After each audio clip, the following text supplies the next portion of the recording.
नमस्कार दोस्तों, मेरे चैनल लोकगीत लोकरीति में आप सबका स्वागत है। आज मैं फिर से जीतवाहन भगवान की एक बहुत ही पुरानी लोक कथा लेकर आई हूँ। इसे आप ध्यान से सुनिएगा, पूरा सुनिएगा। तो चलिए कथा कहते हैं हम। बहुत पहले की बात है, एक गांव में एक बुढ़िया रहती थी और उसकी एक बेटी थी। वह बेटी भी उसी के साथ रहती थी। वह दोनों कोई भी व्रत करती तो जो दान दक्षिणा देती थी वह किसी ब्राह्मण को ना दे करके खुद ही आपस में एक दूसरे को देती थी और उसका उपयोग वह स्वयं कर लेती थी। इसी तरह से जिउतिया का व्रत में भी ऐसा ही करती थी। जो दान वह करती थी वह ब्राह्मण को न दे करके खुद ही स्वयं एक दूसरे को दे करके उसका उपयोग कर लेती थी। कुछ समय बाद बुढ़िया माँ का देहांत हो गया। उसका जहाँ पर दाह संस्कार हुआ वहीं पर एक जलाशय हो गया।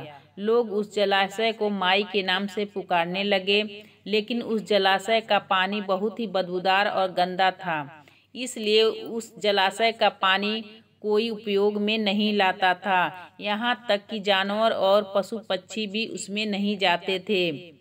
कोई स्नान भी नहीं करता था। फिर कुछ समय बाद बुढ़िया माई की पुत्री का भी देहांत हो गया। लोगों ने उसका भी दाह संस्कार उसी बुढ़िया माई के बगल में ही कर दिया। वहाँ पर भी एक जलाशय बन गया।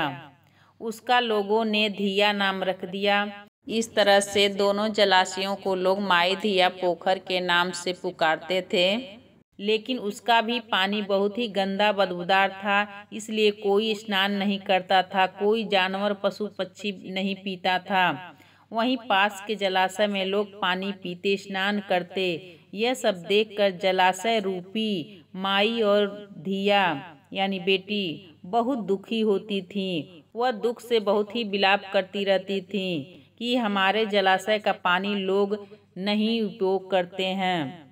इसी तरह से जिउतिया के दिन भी अन्य सभी जलाशयों में महिलाएं स्नान करती। पशु पक्षी पानी पीते देख माँ बेटी बहुत जोर जोर से विलाप करने लगी। उसी दिन जितवाहन भगवान वहां से होकर गुजरे। विलाप सुनकर वह रुक गए और कारण पूछा। दोनों ने सब बात बताई कि हमारे जलाशय में कोई पानी नहीं पीता, स्नान नहीं करता, कोई पशु पक्षी नहीं आता।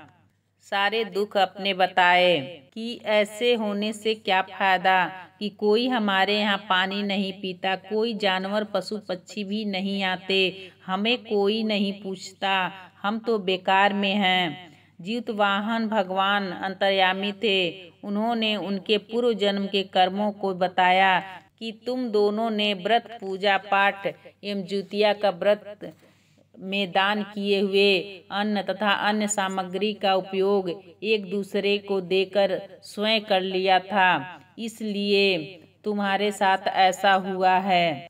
उसी पाप से तुम दोनों का यह हाल हुआ है कि आज तुम्हारे जल गंदे बदबूदार होने से कोई उपयोग नहीं करता है। दोनों जितवाहन भगवान के चरणों में गिर गईं और इस पाप से मुक्ति का उपाय पूछने लगीं।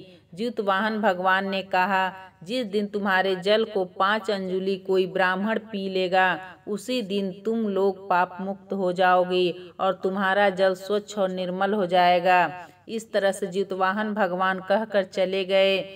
दोनों माँ बेटी रोज बैठी राह देखती रहती थीं कि कोई आए और अपने किए पर पछतावा करती।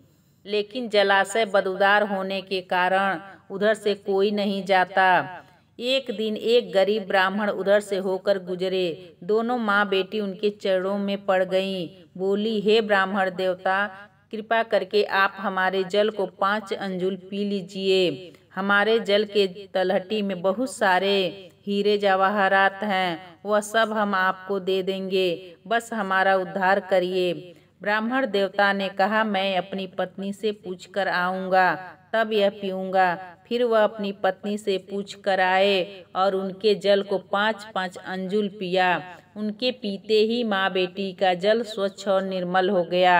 जलाशय रूपी माँ बेटी ने ब्राह्मण को बहुत सारा सोना हीरा जवाहरात देकर विदा किया और उनका आशीर्वाद लिया। जीतवाहन भगवान को उन्होंने प्रणाम किया। उनके जलाशय से सभी लोग पानी पीने लगे, स्नान करने लगे। जानवर, पशु पक्षी सब पानी पीने लगे। माँ बेटी प्रसन्न हो गईं। जैसे उनके पाप कर्म दुख कट गए, वैसे ही सबके पाप दुख कट जाएं। जय हो जीतवाहन भगवान की जय।